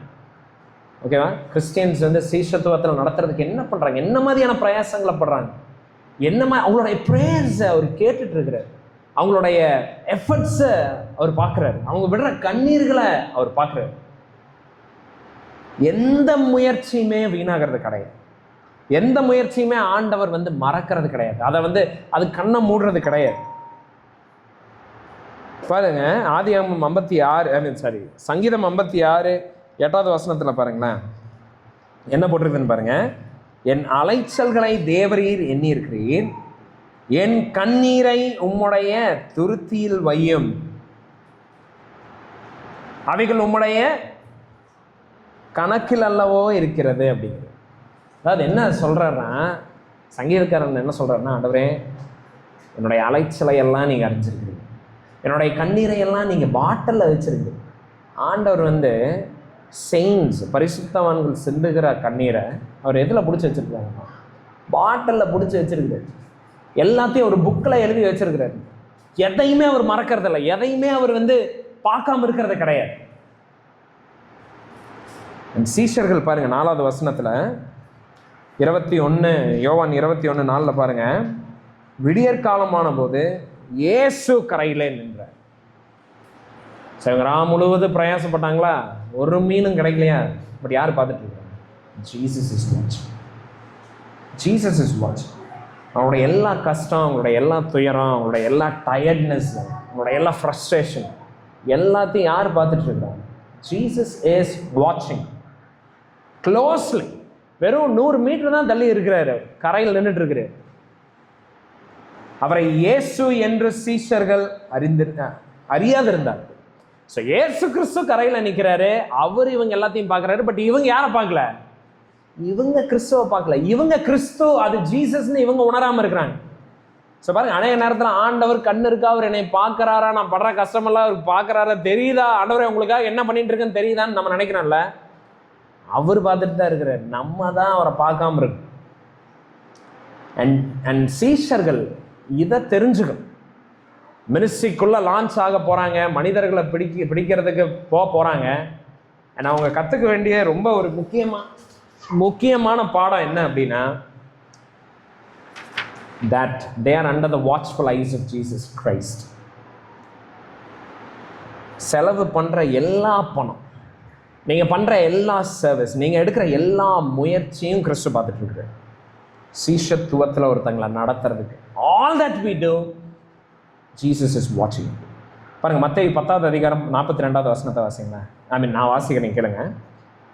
சீஷன் என்றும் நாமத்தின் நிமித்தம் இந்த சிறியரில் ஒருவனுக்கு ஒரு கலசம் தண்ணீர் மாத்திரம் குடிக்க கொடுக்கிறவனும் தன் பலனை அடையாமற் போகான் என்று மெய்யாகவே உங்களுக்கு சொல்லுகிறேன் என்றார். பாருங்களேன், எந்த அளவுக்கு அவருடைய கண்கள் பார்த்துட்டு இருக்கின்றாங்க. சீஷத்துவத்துக்காக ஒரு கலசம் தண்ணீர் நீங்க தந்தீங்கன்னா ரீபேமெண்ட் யார் பண்றா?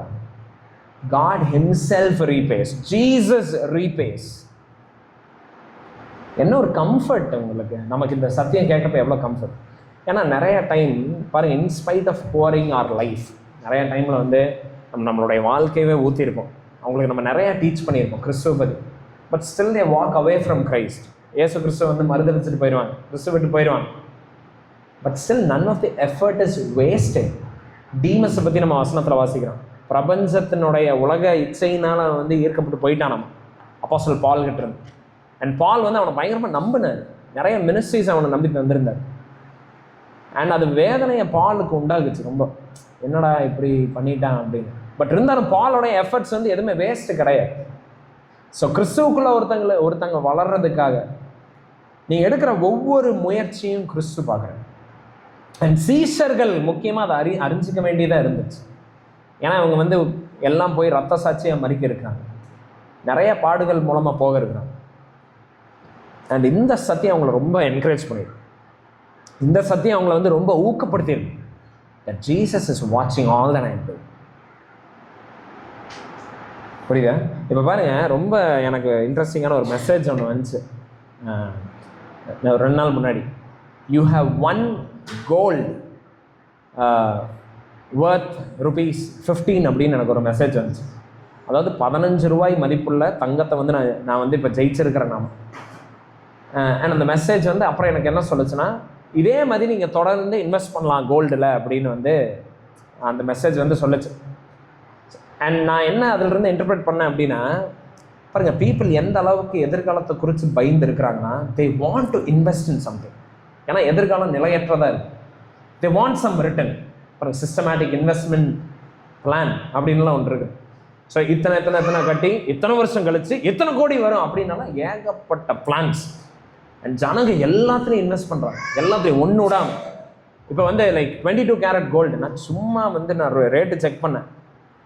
சீரியஸாக வந்து அந்த நாள் வந்து நான் டிப்ரெஷனுக்குள்ளே வந்து என்னடா இது அப்படிங்கிற மாதிரி ஆச்சு. 17,000 ரூபா ஒரு கிராம் கோல்டு. நான் வந்து எப்படி மனுஷன் வாழுவான்? நான் தங்கம் வாங்க போகிறது கிடையாது, ஆனால் எனக்கு என்ன நினச்சி கவலை வந்துருச்சுன்னா, இது என்னடா உலகத்தில் அப்படி எவன் தாண்டா வாழுவான் இந்தியாவில்? 17,000 ஒரு சொட்டு கோல்டுங்கிறது. சரி 17,000 அப்போ கோல்டு யாரும் வாங்க மாட்டாங்கன்னு நம்ம நினச்சா, தங்க கடையில் போனால் சட்டம் மூடுற வரைக்கும் நின்றுட்டு இருக்கிறாங்க. அண்ட் தங்கம் விற்கிறவன் என்ன பண்ணுறான்னா, உங்களால் இது வாங்க முடியலன்னா பரவாயில்ல, மனசு விட்றாதீங்க, உங்களுக்குன்னே நாங்கள் வந்து 19 கேரட்டில் விட்றோம், 19 கேரட் எங்களால் பரவாயில்ல, நான் உங்களுக்கு 9 கேரட்டில் கோல்டு விட்றேன் அப்படின்னு சொல்லி அவன் கோல்டே இல்லாமல் ஒரு கட்டி வித்துட்டு இருக்கிறான். அதையும் ஜனங்க வந்து வாங்கிட்டு இருக்கிறாங்க. ஏன் எல்லாம் இதெல்லாம் பண்ணிட்டு இருக்கிறாங்க?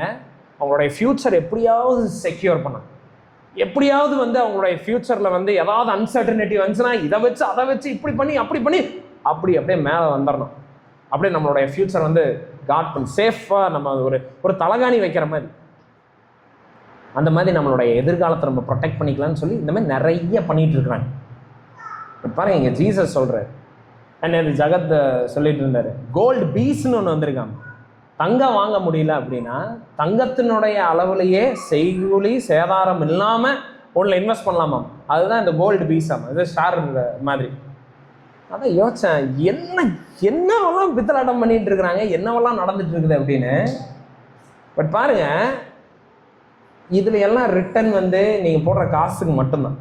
பட் ஜீசஸ் இங்க சொல்றாரு, சீஷத்துவத்துக்காக ஒரு கலசம் தண்ணி, ஒரு கிளாஸ் ஆஃப் வாட்டர் தந்தீங்கன்னா that will be written to you. உங்களுக்கு மறுபடியும் தரப்படும், அதனுடைய ரிவார்டு உங்களுக்கு கிடைக்கும். So the most the best way to secure your future is to invest in discipleship. ஏன்னா you have 100% return. பாருங்க ஜீசஸ் என்ன சொல்றான்னு பாருங்க, மார்க் 10வது அதிகாரம் 29-30 வசனத்துல, என் நிமித்தமாகவும் சுவிசேஷத்தின் நிமித்தமாகவும் எதையாவது நீங்க விட்டுருந்தீங்கன்னா, வீடு,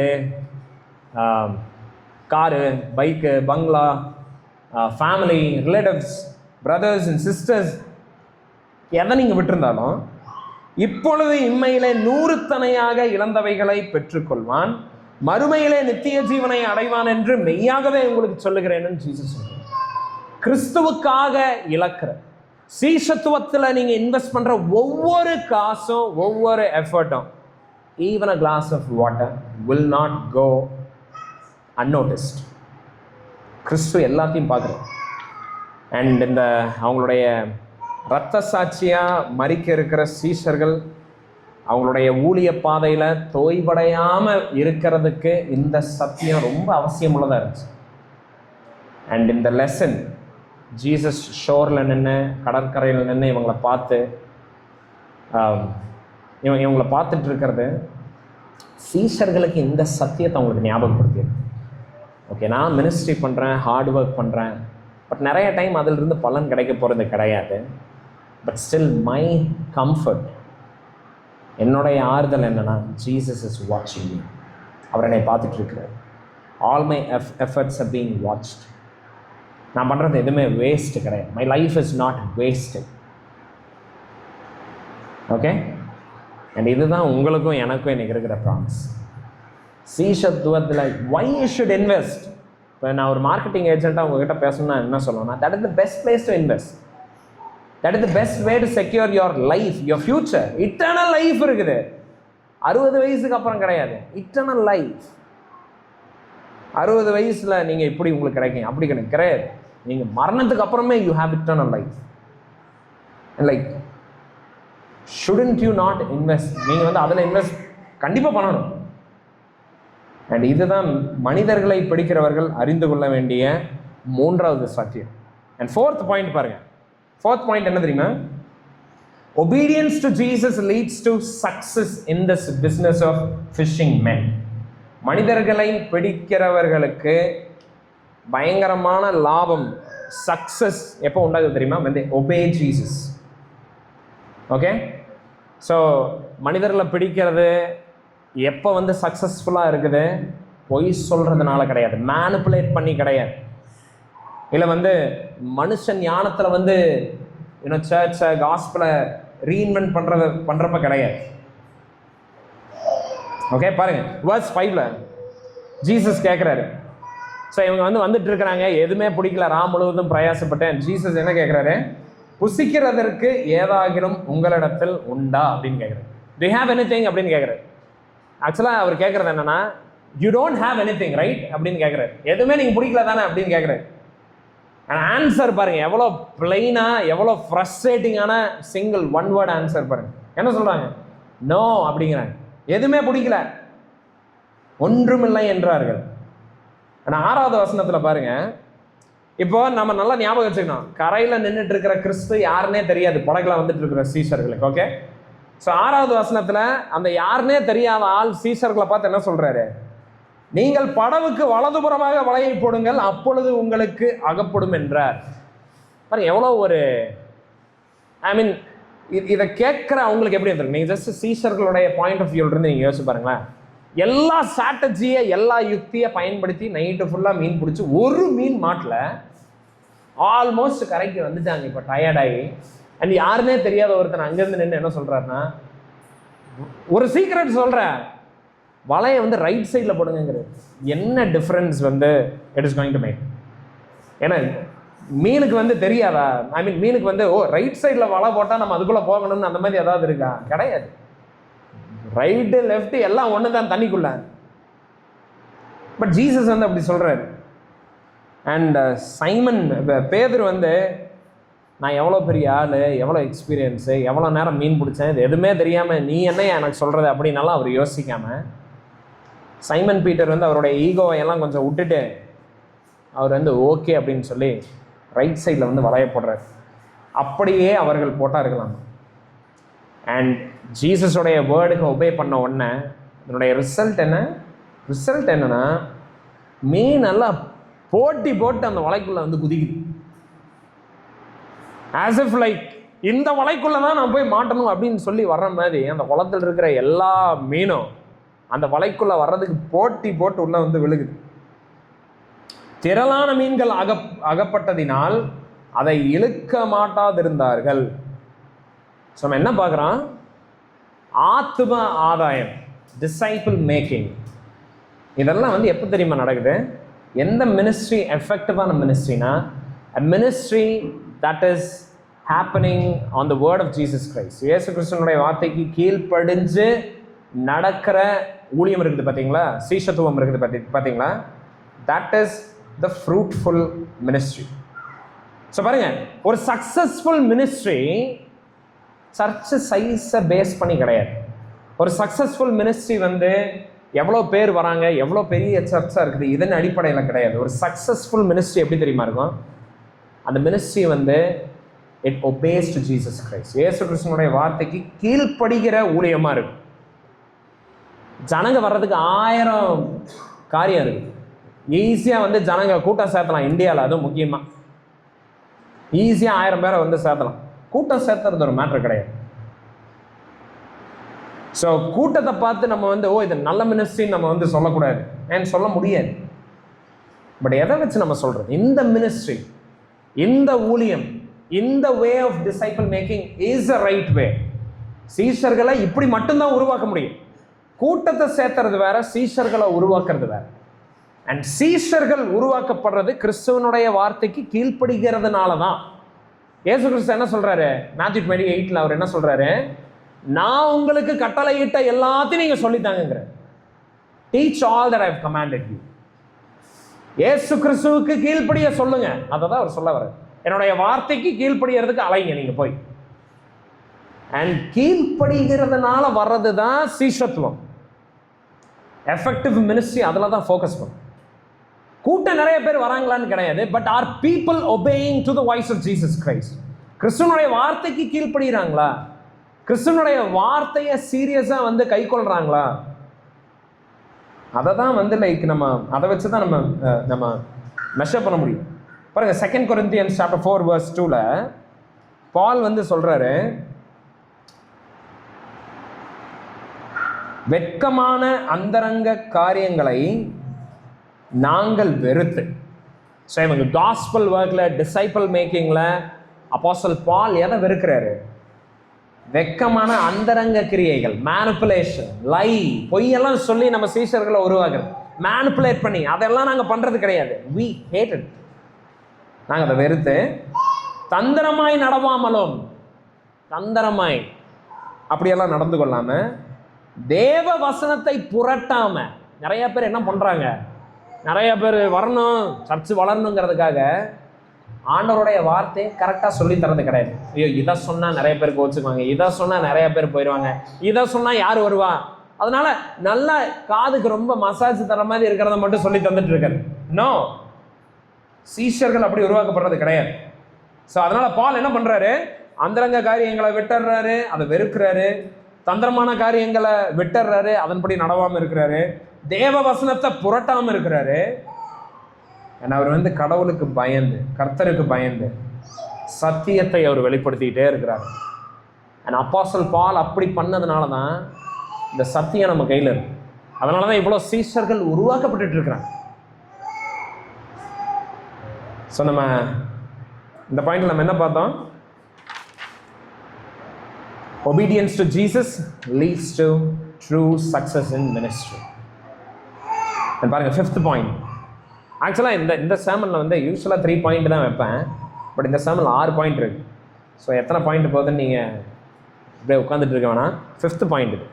5th பாயிண்ட் பாருங்க. Fishers of men regularly realize their unworthiness. யார் தெரியுமா? தேவனுடைய ஊழியங்களில், சீஷத்துவத்தில் யார் நடத்த முடியும்னா, people who regularly know how unworthy they are.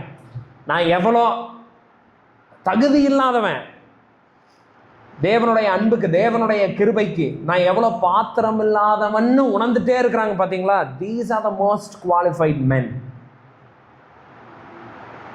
and people who are regularly drawn to Jesus in repentance. இயேசு கிறிஸ்துவுக்கு நேராக ஒவ்வொரு தடவையும் தங்களுடைய பாவத்தை அறிக்கை செய்கிறவங்க இருக்கிறாங்க. பார்த்தீங்களா?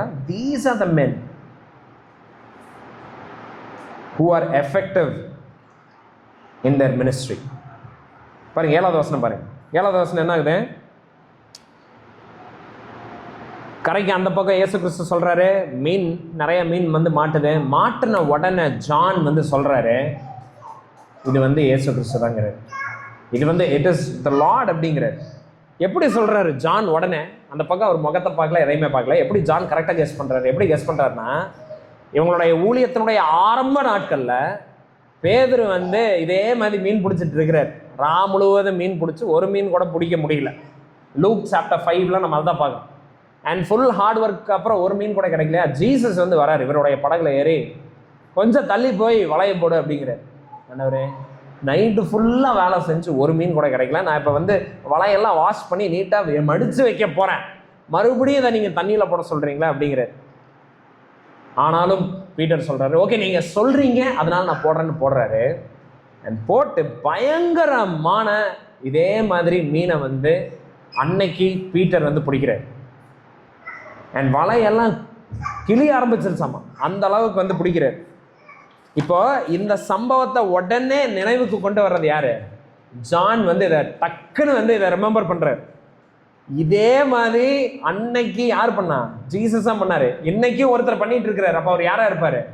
உயிர் தெழுந்த கிறிஸ்துவா தான் இருப்பாரு அப்படின்னு சொல்லி பீட்டர் கிட்ட சொன்ன உடனே பீட்டருடைய ரியாக்ஷன் பாருங்களேன். பீட்டர் உடனே சட்டை எடுத்து மாட்டுறாரு. ஏன்னா அவர் முழுவதும் ஹார்ட் ஒர்க் பண்ணி சட்டையெல்லாம் கழட்டி, ரொம்ப கஷ்டமான வேலை, அதனால அவர் சட்டையெல்லாம் இல்லாமல் தான் இருந்தார். அண்ட் கிறிஸ்து அந்த பக்கம் இருக்கிறாருன்னு உடனே, எந்த கிறிஸ்து 3 தடவை மறுதளிச்சார் தெரியுமா? அந்த கிறிஸ்து அந்த பக்கம் நின்றுட்டு இருக்கிறார். அண்ட் இதுக்கு முன்னாடி 2 தடவை உயிர்த்தெழுந்த இயேசு கிறிஸ்துவை இவர் பார்த்துருந்தாலுமே ஒரு தடவை கூட பர்சனலாக போய் இந்த மறுதளித்தாரே அதை குறித்து அவரால் பேச முடியல. சில டைம் உங்களுக்கு ஞாபகம் இருக்கா நம்ம எப்படி நடந்துக்கோன்னு? அதாவது இந்த கத்துறது, கோமா பேசுறது, அதெல்லாம் நம்ம எல்லாத்துக்கு முன்னாடி பண்ணிடுவோம். இப்போ அவங்ககிட்டே போய் மன்னிப்பு கேட்கணும்னு வைங்களேன், எங்கேயாவது அவங்க தனியாக மாட்டணும் அப்படின்னு நம்ம வெயிட் பண்ணிட்டு இருப்போம். ஏன்னா நம்ம சாரி அதே மாதிரி அவ்வளோ பப்ளிக்காக கேட்க முடியாது, அது நமக்கு வராது. அதனால் நம்ம என்ன பண்ணிட்டு இருப்போம்னா, எங்கேயாவது கிச்சனில் அவங்க தனியாக இருக்கிறப்ப, இல்லை வந்து எங்கேயாவது வெளியில் வந்து அவங்க பாட்டுக்கு அவங்க வேலையை பார்த்துட்டு இருப்பாங்க, அப்போது அந்த மாதிரி டைமில் லைட்டாக போய் சாரி அப்படின்னு சொல்லிட்டு, அது ரொம்ப தயக்கத்தோட ரொம்ப மெல்லிய வாய்ஸில் கத்துனது என்னமோ அப்படின்னு கத்திருப்போம். பட் சாரி வந்து ஏப்போ வர்ற மாதிரி சாரி அப்படின்னு வந்து சொல்லிட்டு நம்ம வந்து வருவோம். இது ஹியூமன் இது, ரைட் நேச்சர், லைக் நம்மளுடைய பாவத்தில் நம்ம அப்படி தான் பண்ணுவோம். சைமன் பீட்டர் வந்து 2 தடவை ஜீசஸை பார்த்துட்டாரு.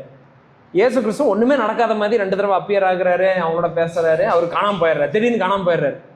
சைமன் பீட்டர் எப்படா இவர் நம்ம தனியாக பார்க்கறது, இவர் ஒவ்வொரு தடவையும் பப்ளிக்காக அப்பியர் ஆகி போயிடுறாரு, நம்மளை இவர் மன்னிச்சுட்டாரா மன்னிக்கலையா, நம்ம இவ்வளோ கேவலமான ஒரு விஷயத்த பண்ணியிருக்கிறோமேனு ஒரு மைண்டில் யோசிச்சுக்கிட்டே இருக்கிறார். இப்போ படகுல வந்துட்டு இருக்கிறாங்களா, ஜீசஸ் அந்த பக்கம் நிற்கிறாருன்னு ஜான் சொல்கிறாரு.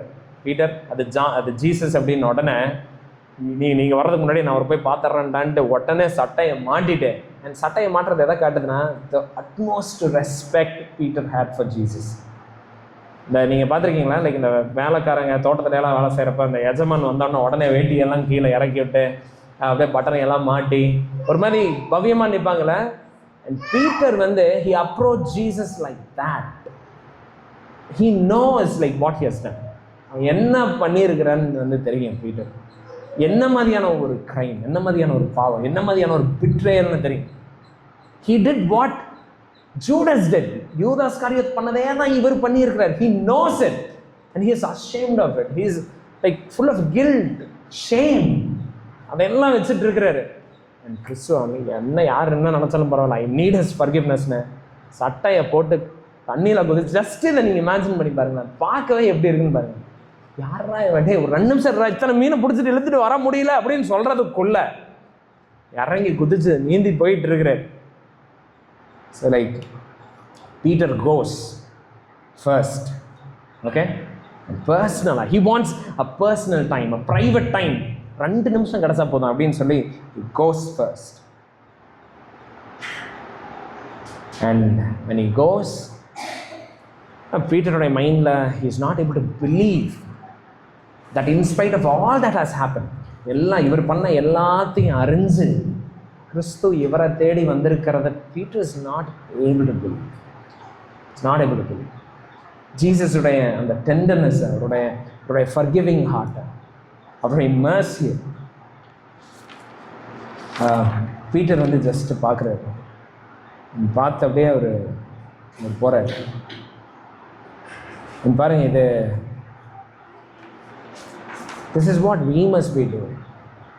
யார் தெரியுமா சீஷர்களை உருவாக்க முடியும், யார் மினிஸ்ட்ரியில் நிலைத்திருக்க முடியும், யார் வந்து தேவனுடைய சித்தத்தை நிறைவேற்ற முடியும்னா, people who are like this, people who are broken in their heart.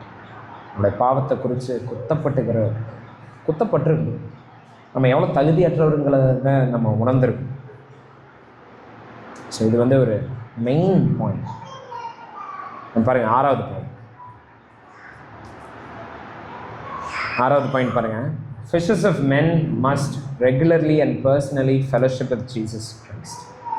இயேசு கிறிஸ்துவக்காக அவருடைய சித்தத்தை நிறைவேற்றணுமா, சீஷர்களை உருவாக்கணுமா, then you need to be not busy. சில ஊழியக்காரங்களாம் எப்போ பிஸியாகவே இருப்பாங்க. சில கிறிஸ்டியன்ஸ் எல்லாம் பிஸியாக இருப்பாங்க. பாருங்கள், பிஸினஸ் கிடையாது. மனிதர்களை பிடிக்கணுமா, சீஷர்களை உருவாக்கணுமா, personal time with the Lord is very crucial. So 9வது வசனத்தில் பாருங்கள், இயேசு கிறிஸ்து உங்களுக்காக சாப்பாடை ரெடி பண்ணி வச்சிருக்கிறார். அண்ட் இயேசு கிறிஸ்து வந்து அவருக்கு தெரியும் இவங்க பசியோடு இருக்கிறாங்க, குளிரில் இருக்கிறாங்க. அதனால் இயேசு கிறிஸ்து தீயை ஆயத்த பண்ணி வச்சிருக்கிறாரு, ஃபிஷ்ஷை ரெடி பண்ணி வச்சிருக்கிறாரு, ப்ரெட்டை ரெடி பண்ணி வச்சிருக்கிறாரு. ஆனால் அவங்கள கூப்பிட்றாரு, கம் அண்ட் பி ஸ்ட்ரென்தன்ட் அப்படின்னு கூப்பிட்றாரு. 13வது வசனத்தில் ஜீசஸ் சர்வ்ஸ் தெம் ஃபுட். ஆனால் அவங்களுக்கு தெரியும், who else good love them like this. யார் இவங்களை எப்படி நேசிக்க முடியும், யார் இவங்களுடைய தேவைகளை இவ்வளோ நன்றாக அறிஞ்சிருக்க முடியும்? டெஃபினட்டாக அது ஜீசஸ் தானே இவங்களுக்கு தெரிஞ்சிருச்சு. They no more doubt. அந்த பர்சனலாக கிறிஸ்துவோட அந்த டைம் அவங்க ஸ்பெண்ட் பண்ணுறப்ப அவங்களுடைய டவுட் எல்லாம் போயிடும். அவருடைய அன்பை பார்க்குறாங்க, அவரோட இருக்கிற அந்த க்ளோஸ்னஸை உணர்றாங்க. And they don't doubt him anymore. And that is why they don't ask him who are you அப்படின்னு அவங்க கேட்கலாம். 12வது வசனத்தில் ஹூ ஆர் யூன்னு கேட்க அவங்களுக்கு தைரியம் கூட இல்லையா. Because they knew intimately who Jesus is. So சீஷத்துவத்தில் நம்ம இருக்கணுமா, சீஷர்களை உருவாக்கணுமா? This is the other important point. That is, spend time with the Lord. இயேசு கிறிஸ்துவோட ஜெபத்தில் ஒரு personal intimate time with Jesus Christ is a must. So அவங்களோட எல்லா டவுட்டும் போயிருக்கு அந்த time. they are strengthened in his presence. அவருடைய சமூகத்தில் இவங்க பலப்படுறாங்க. அவங்க சாப்பிட்டு புசிச்சு திருப்தி அடைகிறாங்க. அவருடைய அன்பை பார்க்குறாங்க, மன்னிப்பை பெற்றுக்கொள்கிறாங்க, இயேசு கிறிஸ்துவனால தேற்றப்படுறாங்க. he serves them personally. what a sweet time. Okay, so பாருங்கள், கிறிஸ்டியன் மெச்சூரிட்டியில் நம்ம டிசைபிள் மேக்கிங்கில் நம்ம வளரணுமா? Seminary education, experience, religious laws இதெல்லாம் ஃபாலோ பண்ணுறதுல கிடையாது. the more you know Jesus Christ, the more effective you will be in ministry, in helping others, in leading others to Christ. So நீங்கள் யாருக்காவது தொலைந்து போன ஆத்மாக்களை மீட்கணுமா, சுவிசேஷத்தை அறிவிக்கணுமா, ஊழியங்கள் நீங்கள் செய்யணுமா, இல்லை if you want to offer council, யாருக்காவது நீங்கள் அட்வைஸ் பண்ணணும், யாருக்காவது அட்வைஸ் ஏதாவது கவுன்சிலில் நீங்கள் தரணும், எல்லாத்துக்கும் ஃபஸ்ட்டு ஸ்டெப் இதுதான். That you spend personal time with Jesus Christ. And பாருங்கள், லாஸ்ட்டாக, this is a last thing that I would del here. இதில் நம்ம சில இன்சிக்னிஃபிகண்ட் டீட்டெயில்ஸ் நம்ம பார்க்கணும். இன்சிக்னிஃபிகண்ட் டீட்டெயில்ஸ் என்னென்னா, 7வது வசனம் பாருங்கள். சீமோன் பேதுரு சட்டையை போடுறது, ஓகே, தானே கடலுக்குள்ளே குதிக்கிறது. 8வது வசனத்தில் 100 அடி தூரத்தில் கிறிஸ்து இருக்கிறது, 100 yards away. அண்ட் 11வது வசனத்தில் பேதுரு ஓடி அந்த பிடிச்ச மீனுடைய அந்த வலையை பிடிச்சி இழுத்து கரையில் போடுறது. அதில் 153 மீன் இருக்கிறது. அண்ட் இதெல்லாம் பண்ணுறப்போ வலை கிளியாமல் இருந்தது. இதெல்லாம் ஏன் இங்கே எழுதப்பட்டிருக்கு? இதெல்லாம் ரொம்ப இன்சிக்னிஃபிகண்ட், ஸ்மால், மைனர் டீட்டெயில்ஸ். இதெல்லாம் எதுக்குடா ஆண்டவர் தேவையில்லாமல் வார்த்தையை வேஸ்ட் பண்ணியிருக்கிறாருங்கிற மாதிரி நமக்கு தோணும். பட் இதெல்லாம் இங்கே இருக்கிறது காரணம் என்ன தெரியுமா? உண்மையாலுமே இந்த சம்பவங்களை பார்த்தவங்க மட்டும்தான் இந்த மாதிரி காரியங்களை எல்லாம் எழுத முடியும். புரியுதா? ட்ரூ ஐ விட்னஸ் டெஸ்டிமனி மட்டும்தான் இந்த காரியங்களை எல்லாம் எழுத முடியும். ஒருத்தன் கதையை உருவாக்குறவன் இதையெல்லாம் எழுதிட்டு இருக்க மாட்டான். அவன் அந்த பெரிய பெரிய காரியத்தை மட்டும்தான் ஃபோக்கஸ் பண்ணிட்டு இருக்கான். ஸோ இது எதுக்கு இங்கே இருக்குதுன்னா, உண்மையாலுமே கிறிஸ்து உயிர் தெளிந்து அன்னைக்கு கரையில் நின்று பேதுருவை அழைச்சார். உண்மையாலுமே இயேசு கிறிஸ்துவோடைய வார்த்தையை கேட்டு வலையை போட்டப்போ 153 மீன் மாட்டுச்சு. உண்மையாலுமே பேதுரு கடலில் குதிச்சு நீந்திட்டே கிறிஸ்துக்கிட்ட போயிருக்கு. எல்லாமே is a true account, I witness account, கதை கிடையாது. It's a gospel, the resurrected Christ. இவர் ஒரு ஃபேண்டசி கிடையாது. நம்மளா ஒரு கடவுளை உண்டாக்கிட்டு நம்ம சேவிக்க கிடையாது. It is all true. So நீங்கள் மனிதர்களை பிடித்தவர்கள் ஆகணுமா? These are the things that you need to know. Disciple மேக்கிங்கில், மினிஸ்ட்ரியில் எஃபெக்டிவாக இருக்கணும். பிறருடைய வாழ்க்கையில் நீங்கள் ஒரு ஆவிக்குரிய மாற்றத்தை, ஒரு முதிர்ச்சிக்குள்ள அவங்களை நடத்தணுமா? You need to work hard. You have to be humble. நீங்கள் கடினமாக பிரயாசப்படணும், உழைக்கணும், நீங்கள் தாழ்மை உள்ளவர்களாக இருக்கணும். அண்ட் இயேசு கிறிஸ்து உங்களை பார்த்துட்டு இருக்கிறாருங்கிறத நீங்கள் உணரணும். அண்ட் நீங்கள் அவருக்கு கீழ்ப்படினோம், அவருடைய வார்த்தைக்கு. நீங்கள் எவ்வளோ பாவியாக இருக்கிறீங்க, எவ்வளோ அவருடைய அன்புக்கு தகுதி இல்லாதவர்களாக இருக்கிறீங்கிறத அடிக்கடி உணரணும். அண்ட் ஃபைனலாக அவரோட நீங்கள் நிறைய நேரம் செலவிடும். பர்சனலாக நம்ம ஜெபிக்கலாம். ஆண்டவரே, இந்த அருமையான வேலைக்காக நன்றி செலுத்துகிறோம்ப்பா. ஆண்டவரே, எங்களை மனிதர்களை பிடிக்கிறவர்களாம் நீங்கள் எங்களை மாற்றுங்க ராஜா. அண்ட் எங்களுக்குள்ள இந்த குணாதிசயங்களை நீங்கள் தாங்க. Not help us to be hard ஒர்க்கர்ஸ்லாம், லேசி கிறிஸ்டியன்ஸ் கிடையாது, ஆண்டவரே ஸ்லாப்பி கிறிஸ்டியன்ஸ் கிடையாது. Help us to be intentional about Christian life. எங்களுக்கு தாழ்மையை தாங்க ஆண்டவரே. அண்ட் எங்களை நீங்கள் பார்த்துட்டு இருக்கிறீங்கிற உணர்த்ததில் நீங்கள் எங்களுக்கு தருங்க. உங்களை கீழ்ப்படுகிறது கிருபை பாராட்டுங்க. ஒவ்வொரு நாளும் உங்ககிட்ட நாங்கள் மனம் திரும்பி வரவும், உங்களோட நாங்கள் ஆண்டவரே நேரத்தை செலவிடுறதுக்கு நீங்கள் எங்களுக்கு கிருபை பாராட்டுங்க. அண்ட் இதெல்லாம் நாங்கள் பண்ணுறப்போ, Lord, will be able to help others, will be able to be a useful servant, useful vessel in your hands. இந்த சர்ச் அப்படிப்பட்ட ஒரு சபையை நீங்கள் மாற்றுங்க. நீங்கள் மகிமையடை. இயேசு நாமத்தில் கேட்டுக்கொள்கிறீங்க.